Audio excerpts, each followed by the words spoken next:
Hello everyone, কেমন আছেন সবাই? আশা করি সবাই খুব ভালো আছেন, সুস্থ আছেন, আর আমরাও ভালোই আছি। আর আমার আরও একটি ব্লগে আপনাদের সকলকে অনেক অনেক ওয়েলকাম। তো আজ অনেক দিন পর একটা লং ব্লগ নিয়ে এসেছি। কি করব বলুন, এখন সময়ের আমার কাছে এতটাই অভাব যে সময়ের অভাবে লং ভিডিও আর এডিট করা হয় না, তাই ছোট ছোট ভিডিওই বেশি শেয়ার করে থাকি। তো আজ অর্জুনের আবার একটা ছোটবেলার ভিডিও নিয়ে এসেছি। আর আজকে যেদিনের ব্লগটা শেয়ার করব সেদিন অর্জুনের বয়স ছিল 13 দিন। বাচ্চার জন্মের পরে ওই 6 দিনে তো ছয় ষষ্ঠীর একটা পুজো হয়, আর এরপরে কারোর 13 দিন, 16 দিন, 21 দিনে অনেকেরই অনেক রকম নিয়ম থাকে। তো এই বিদেশে বসে তো আর সব রকম নিয়ম পালন করা সম্ভব নয়, তো আমাদের পক্ষে যতটুকুনি সম্ভব হয়েছে সেটুকুই করতে পেরেছি। তো 13 দিনের দিন কিভাবে কি করলাম এই বিদেশের বাড়িতে সেটা নিয়ে পরে আসছি, দাঁড়ান। তার আগে চলুন ঝটপট সকালে ব্রেকফাস্টটা সেরে নিই। ওদিকে তো সকাল সকাল ঘুম থেকে উঠে ও রান্না বান্না শুরু করে দিয়েছে। তখন তো রান্না টান্না সব ওই করতো, একদিনে একটু বেশি করে রান্না করে রাখতো যাতে পরের দিনটাও চলে যায়। তো রান্না করছে দেখলাম মাছের ঝোল আর ডাল। তো ওই দিন সকালে আর কোনো ব্রেকফাস্ট বানায়নি, কেননা ঘরে টুকটাক অনেক খাবার দাবার জমে রয়েছে। একে তো বড়দিনের সময় ছিল, আর ওই সময় রেস্টুরেন্ট থেকে একটা বেশ বড় সড়োই কেক গিফট পায়, যেটা আমরা দুজনে খেয়েও শেষ করতে পারি না। আর এছাড়া যখন আমরা হসপিটালে ছিলাম তো তখন ও রেস্টুরেন্ট থেকে একজন আমাদেরকে দেখতে গিয়েছিলেন, তো তখন উনি সাথে করে আবার অনেক খাবার দাবার নিয়ে গিয়েছিলেন আমাদের জন্য, বিভিন্ন রকমের কুকিজ, চকলেট, কেক। তো সব কিছু মিলিয়ে ঘরে অনেক খাবার দাবার রয়েছে।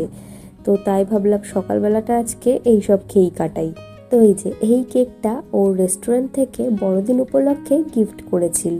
প্রত্যেক বছরে প্রায় একই রকমের কেক দিয়ে থাকেন, নতুনত্ব সেরকম কিছু থাকে না। তবে ওই বছরের কেকটায় দেখছিলাম যে ওপরের দিকটায় অনেক আমন্ড রয়েছে।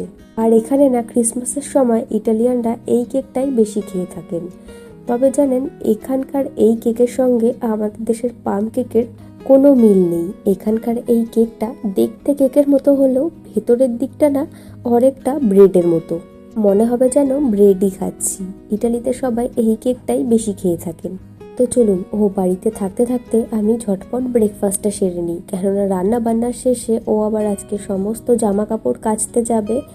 তো বেরিয়ে যাওয়ার পরে যদি ওদিকে অর্জুন উঠে যায় তখন আবার ব্রেকফাস্ট করার 12টা বেজে যাবে।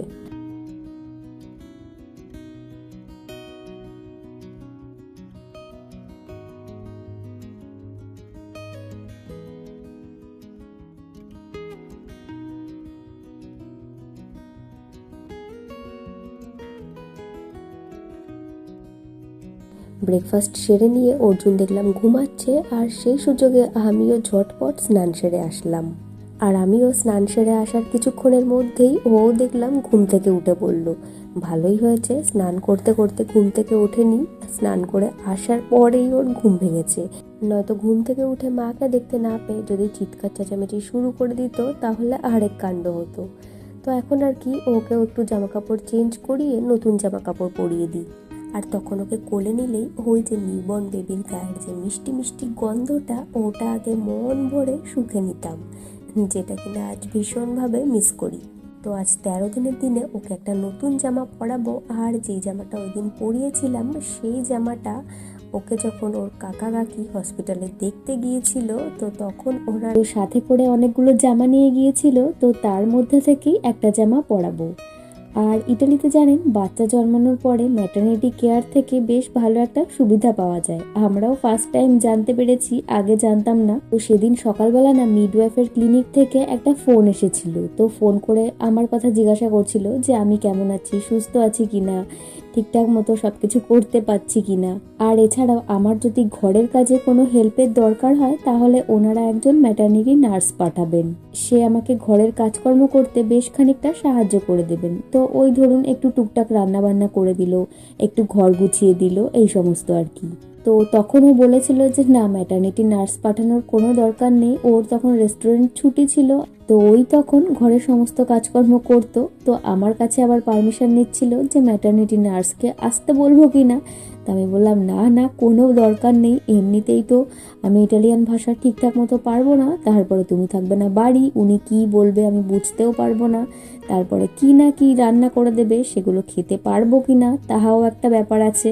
থেকে বড় ব্যাপার হচ্ছে ল্যাঙ্গুয়েজ, যদি ওনার সঙ্গে আমি ঠিকঠাক কমিউনিকেট না করতে পারি তাহলে আর কি হবে বলুন।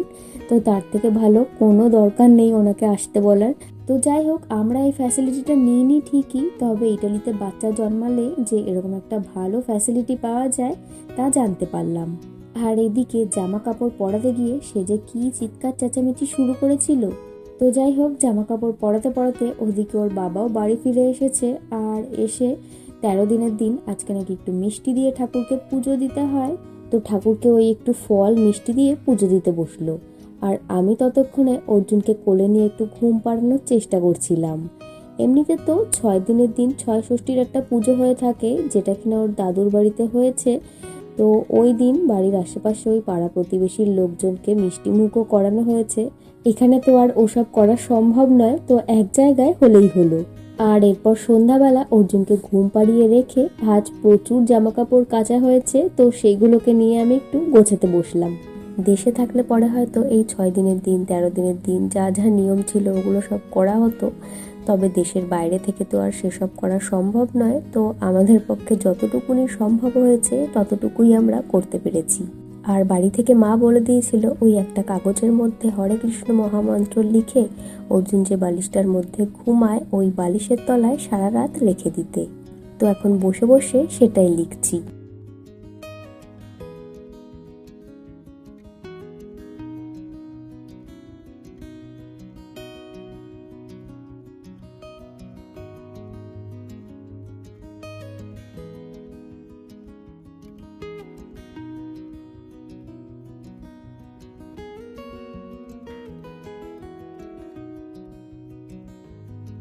তো আমার হরে কৃষ্ণ মহামন্ত্র লেখা হয়ে গেছে, এটা এখন অর্জুনের বালিশের তলায় রেখে দিলাম। আর এছাড়াও বাড়ি থেকে আরও একটা কাজ করতে বলেছিল, সেটা হচ্ছে সারা রাত যেন আজকে একটা প্রদীপ অথবা মোমবাতি জ্বালিয়ে রাখি, যেটা যেন রাত্রেবেলা না নিভে যায়। ওই দিন নাকি ভগবান বাচ্চার ভাগ্য লেখে যে সারা জীবনে ওর ভাগ্যে কি কি হতে চলেছে।